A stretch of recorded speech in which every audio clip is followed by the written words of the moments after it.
Bonsoir à tous, bienvenue dans votre magazine Santé comme chaque jeudi, chaque semaine. Être enceinte sans le savoir, c'est ce qu'on appelle le déni de grossesse qui concerne en moyenne une naissance sur 500. Un phénomène évidemment intriguant, un mécanisme très particulier du corps.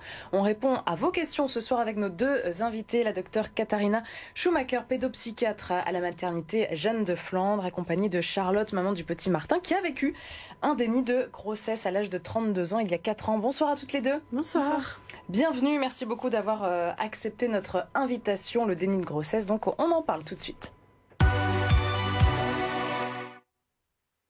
Alors Charlotte, vous découvrez justement votre grossesse le jour J, le jour de l'accouchement. C'était il y a 4 ans, un 30 janvier en 2018. Comment ça s'est passé quelques heures avant de donner naissance à Martin? Racontez-nous. Alors, dans la nuit du lundi au mardi, j'étais prise de fortes douleurs dans le dos, en fait. Et le mardi matin, je devais ouvrir le magasin. Donc, j'avais pas le choix que d'aller travailler. Je me suis arrêtée plusieurs fois sur la route tellement les douleurs étaient intenses.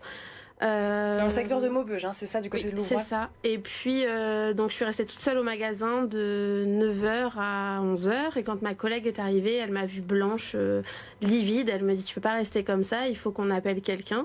Donc, ma responsable voulait pas que je reparte, mais ma collègue a pris les devants, a appelé ma maman, elle est venue me chercher. Vous êtes allée aux urgences, du coup, à Maubeuge? Je suis partie aux urgences de Maubeuge, où là, je suis rentrée pour une crise de colique néphrétique. Donc, ils ont proposé de faire une échographie. Et de là, en faisant l'échographie des reins, en fait, ils se sont aperçus que c'était pas des coliques néphrétiques, mais c'était... Est-ce que vous vous souvenez précisément de ce qu'on vous a dit? Oui, on m'a dit, madame, vous faites un déni de grossesse, vous allez accoucher aujourd'hui.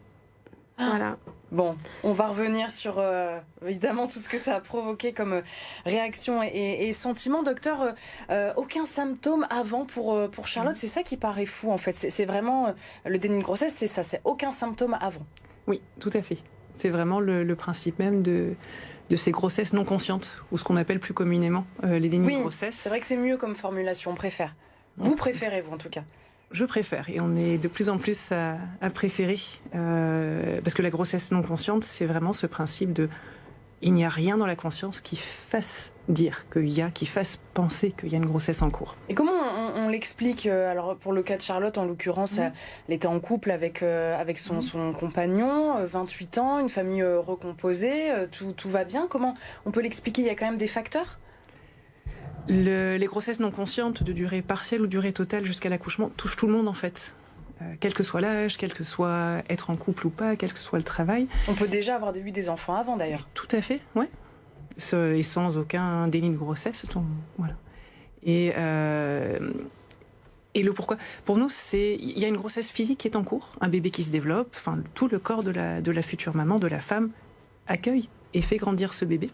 Il se cache où ce bébé justement? Parce que c'est ça, c'est le ventre qui ne grossit pas. En général, en effet, dans les grossesses non conscientes, on n'a pas ou peu de symptômes physiques. Le volume abdominal, le ventre en effet ne s'arrondit pas ou très peu en général. Et en effet, sur ce symptôme-là, l'explication c'est que comme la conscience ne pense pas qu'il y a cette grossesse en cours, les muscles abdominaux ne se relâchent pas. Et donc le fœtus, au lieu de basculer avec le poids, normalement les muscles abdominaux se relâchent. Et donc le fœtus grandissant, tout bascule vers l'avant et donc on a le ventre. Là, il reste caché. Et là, il reste caché parce qu'en fait, les muscles restent tout droit. Parce qu'en fait, il n'y a pas de grossesse. Et donc, le fœtus grandit à la verticale, le long de la colonne vertébrale. Et il pousse le diaphragme vers le haut. Donc, il va plutôt se mettre un peu sous les côtes. On reviendra juste après sur le développement du fœtus, du bébé. Charlotte, donc, qu'est-ce que vous avez ressenti? Tout s'est écroulé, j'imagine. Oui, on est dans un état de sidération, mais la plus totale. On a l'impression que le monde s'écroule et un choc, vraiment. On a envie de récupérer notre vie. On se demande ce qui nous arrive, quoi. On ne sait plus ce qu'on doit faire, ce qui va nous arriver. Et au final, quand même, pendant toute cette période de sidération, la seule chose à laquelle je pense, c'est de savoir si mon bébé va bien. Tout de suite, vous avez ce réflexe? Ouais, parce que je me suis dit, est-ce qu'il est normal, entre guillemets, et parce que voilà, j'avais vécu pendant 9 mois, fait tout ce qu'on ne doit pas faire quand on est enceinte, moto, parc d'attractions, voilà. Et oui, parce qu'au final, ma maman a su me rassurer en me disant, t'inquiète pas, même si ton conjoint n'en veut pas, on sera là. Et moi, elle était avec vous, du coup, vraiment dans la salle Ils l'ont laissée avec moi et ils lui ont même proposé d'assister à l'accouchement. Elle n'a pas voulu, mais il lui avait même proposé de rester jusqu'au bout.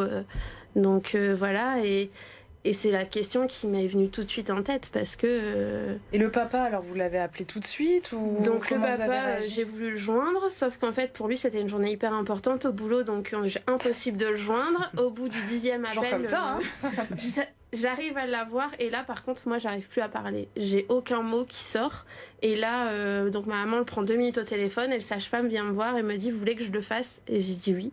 Et en fait il l'a pris à part avec mon téléphone, lui a tout expliqué et il m'a aussi dit que quand il arriverait il le prendrait à part dans le bureau et qu'il le ferait rentrer que s'il est capable de m'accompagner dans les meilleures conditions possibles, et ça a été le cas. Donc voilà. Bon, on va revenir sur l'aspect psychologique, ce choc évidemment. Un petit mot sur le développement du bébé. En fait, pour répondre aux craintes de Charlotte, il va bien, il s'est développé et tout va bien pour lui. Dans la majorité des grossesses, en effet, c'est un fœtus qui s'est développé, protégé à l'intérieur. Oui. Après, c'est dans ce contexte-là, comme n'importe quel bébé, finalement, on fait des bilans. Pendant la grossesse, à ce moment-là, ou à la naissance, puisque finalement, ce qu'on n'a pas fait en cours de grossesse, de suivi classique, on le fait à ce moment-là. Mais en effet, dans les études qui ont suivi ces enfants-là après, on a plutôt en effet des bébés et des enfants qui grandissent bien. Et pour avoir vu Martin avant de prendre l'antenne, je peux vous dire qu'il va bien, il est magnifique. La rencontre justement avec ce petit bout de chou, ça y est, c'est le moment. Bon, on va passer les détails de l'accouchement en lui-même, mais qu'est-ce que vous avez ressenti quand vous l'avez vu, quoi? Et en fait, on a eu un changement de sage-femme et là j'ai un sage-femme qui m'a fait un accouchement physiologique, qui m'a fait aller chercher mon bébé pour créer ce lien, qui a proposé à mon conjoint de donner le premier biberon pour aussi lui créer le lien avec Martin. Et oui, voilà, une fois qu'on le voit, ça y est, c'est notre enfant, il est là et il a accepté et c'est tout. Et puis maintenant, il nous reste toute l'installation à faire pour qu'il arrive dans les meilleures conditions à la maison.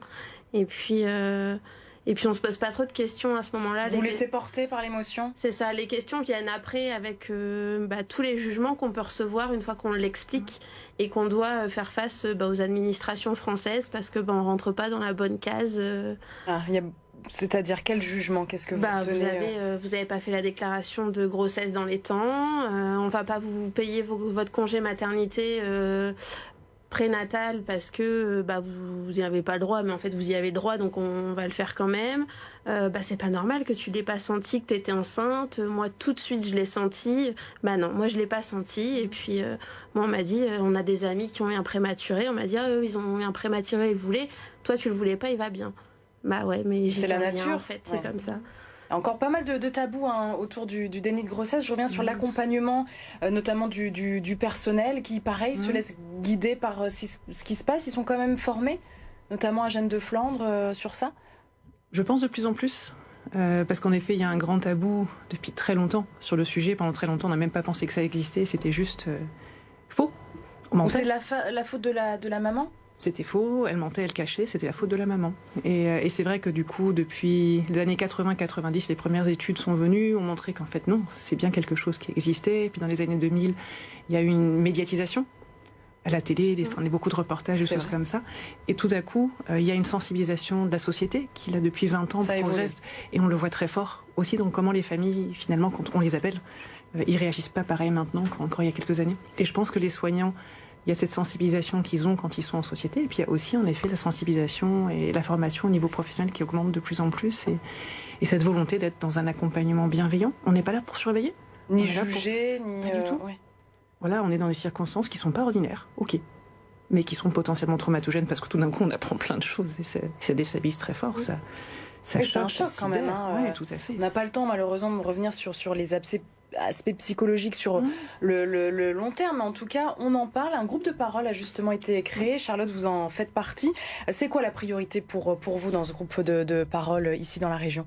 C'est d'aider les mamans, d'avoir leur montrer qu'au final on est des mamans comme les autres, qu'elles ont certainement des doutes, qu'elles ont certainement des questions, mais je pense que le partage d'expériences entre mamans qui ont vécu la même chose, on peut se soutenir, s'entraider avec un point de vue aussi médical, parce que voilà, il y a aussi ce cadre médical, et puis se confier en toute simplicité. En parler, quoi. Voilà. D'un point de vue médical, qu'est-ce qui est important pour vous dans la création de ce groupe de parole qui n'a qu'un an finalement? Oui. Vraiment, finalement, créer cet espace pour l'après. On parle beaucoup de l'avant, où psychiquement la grossesse n'existe pas. On parle beaucoup de l'annonce et de la sidération du choc. On se renseigne là récemment sur qu'est-ce que deviennent ces enfants, mais en fait, et ces femmes qui ont traversé ça. Et donc, cette volonté, la volonté pour ce groupe-là, c'était en effet de co-construire, voilà, avec plusieurs professionnels et Charlotte en tant que maman. Dans les profils, justement, il y a des choses en commun qui reviennent sur ces mamans que vous arrivez à analyser? Pas forcément, non. On a vraiment de tout. Comme je vous disais, de tout âge, de toute profession, de jamais d'enfants, oui, déjà des enfants. Il y a des femmes qui ont gardé l'enfant pour la grande majorité. Il y a des femmes qui ont décidé de confier à l'adoption. Enfin, on a vraiment de tous les profils. Bon, en tout cas, il y a une adresse mail si vous souhaitez vous inscrire pour participer à ces groupes de parole. C'est une fois par mois, le premier mardi du mois. Groupe de parole @chu-lille.fr. N'hésitez pas à vous rapprocher. On pourra justement vous y voir du coup. Oui, bien sûr. Merci beaucoup, mesdames, d'avoir été avec nous pour parler du déni de grossesse. Merci, Charlotte, pour ce témoignage très émouvant. Merci d'avoir été avec nous. On se retrouve évidemment demain pour parler Top Sortie, votre magazine sortie, avec un humoriste, Julien, qui nous vient de chez nous.